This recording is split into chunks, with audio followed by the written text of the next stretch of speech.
Hi mga ka-cakes! Ngayon may cake tayo, tara gawa tayo.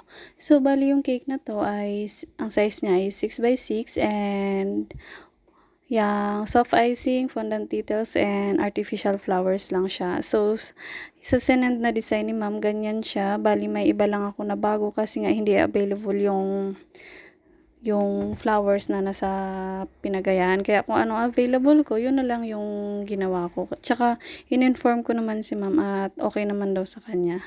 And, bali ganyan lang, 2 color lang siya. Bali, may pagka old rose yung kulay nito sa baba. Then, dirty white lang sa taas yung color niya. Bali, ganyan lang ako magpakinis. Lagi naman ganyan sa video ko.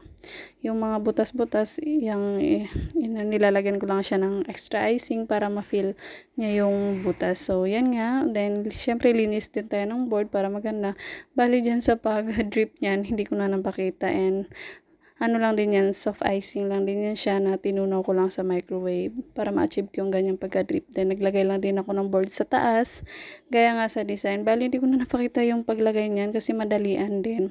Awa ng Diyos, kala ko nung pag-deliver niyan, hindi nagustuhan ni ma'am. Pero, nag-feedback naman siya at maganda raw at masarap din. Thank you po sa pag-avail. And thank you po sa panonood ng mga videos ko. Hanggang sa muli.